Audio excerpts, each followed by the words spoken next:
What is up, Math Superstars? In this edition of Mr. Peterson Presents, we're bringing to you how to graph functions. So we have some key information here that we're going to review from our previous video. And so we have the collection of all of our input values. These are the values we're going to put into the equation. These are called the domain of the function. And what happens is the collection of all the output values. This is what happens after we put in the input values. What comes out, this is called the range of the function. So just some keywords that we'll talk about throughout this lesson that we are going to use. You need to be familiar with these. So now we're given this function. We have f of x is equal to 4x. We're given the domain. These are the x values. And we have to solve for the range. And so here's the way this is going to work. So what we're going to do is we're going to fill out our domain values. These are our input values of 0, 1, 2, and 3. And this middle column here is for our function. And so if we do f of 0, so we're replacing our x value with 0, is equal to 4 times 0. What happens is this makes the y value to be 0. And so we put in x and we get out y. So let's go ahead and try for f of 1. So all this is saying is we're going to put in the number 1. So that means it's going to be 4 times 1. And that gives us an output value, or the range value, of 4. So now let's keep on going. So we have f of 2 is the way we say that. All that means is we're doing 4 times 2. And that gives us our y value of 8. And then we have f of 3 is 4 times 3. So all we're doing is we're replacing our x values for the ones we already have. So we have f of 3 is the same thing as 4 times 3, which is 12. And so for the domain 0, 1, 2, and 3, that gives us a range of 0, 4, 8, and 12. So now what happens is we have this word problem. So he says you have a box with 7 plants that you're going to be planting in the garden. So we're going to start with 7 plants. We're going to plant in the garden here. And so in the beginning, we have our x value is 2. Let me use a different color. We have an x value of 2, and we have a y value of 5. So now for letter B, it says each time you put 1 plant in the garden, you have 1 less plant in the box. So we need to come up with our equation. So f of x, which is the same as y, that's going to be equal to 7, which is our starting amount, minus x.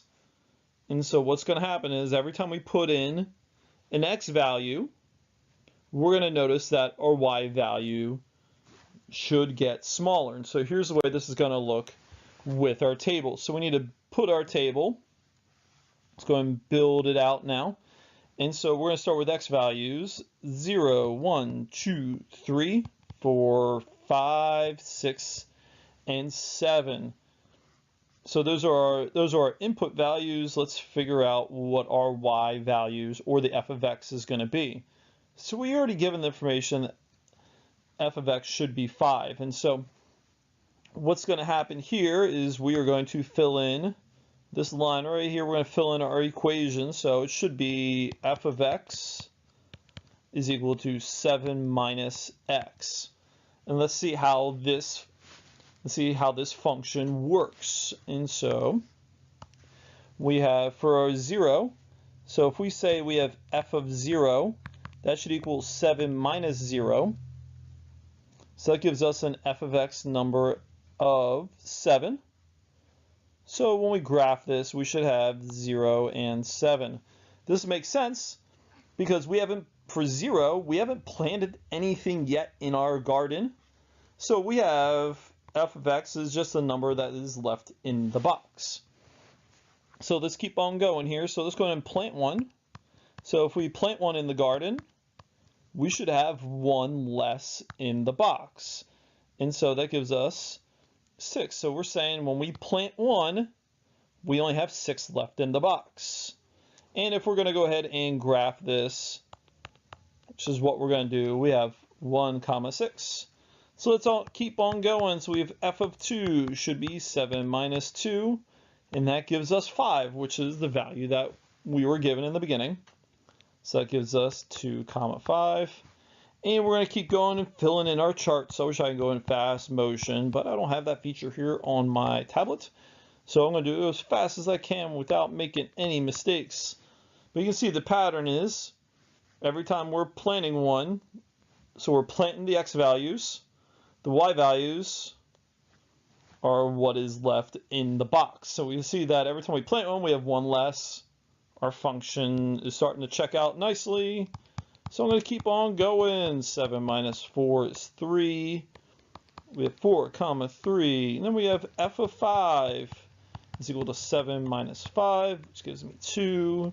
That's 5, 2. And then we have f of 6 is 7 minus 6, which equals 1. So we're getting closer to almost being done planting all of these plants.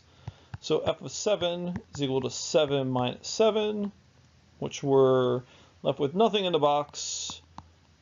So we have 7, 0. So now we can go ahead and graph this function here. And so we're given our first value of p being at 2, 5. And when we go ahead and graph these, let's go ahead and do this now. So we have a point at 7, 0 is where we started at. And you can see that every time that we put a dot, we're realizing we're taking it out of the box and putting it into the garden. So our box is getting smaller here as our garden is expanding. And so once you got all those points, you can draw a line going through all those points here, and we're going to be given some information. So now let's go ahead and record our domain. So our domain x values that we have here, 0, 1, 2, 3, 4, 5, 6, and 7, and our range values 7. So we planted 0 and we have 7 still in the box. So our range is going to be getting smaller. So as the domain gets bigger, the range is getting smaller. 7, 6, 5, 4, 3, 2, and 1, and 0. So what are the coordinates of the point of intersection where it intersects the y-axis is where we're looking at. So for our y-axis, the points are 0, 7. And so that's the point that intercepts the y-axis. And what does that represent? That represents how many plants we start with, or how many plants are in the box. Are in the box to start with. So point P, we find out that the coordinates are 2, 5. So that's saying is we planted 2. We planted 2. We have 5 left in the box. So what are the coordinates for the point of intersection where it intersects the x-axis now? So for the x-axis, that's going to be 7, 0. And the x-intercept, that represents all the plants in the garden. In the garden. So there should be none in the box. None in the box. So now we're given this just to finish up here, finding the function value. And so we have f of 2 if f of x is equal to x plus 4. So the way we do this is if we do f of 2, that means we're replacing 2 for x, so it'd be 2 plus 4. So the f of 2 is going to be equal to 6. So when we put in 2, we get 6. And so the coordinates, if we were to graph this, so our x value is 2 and our y value is 6.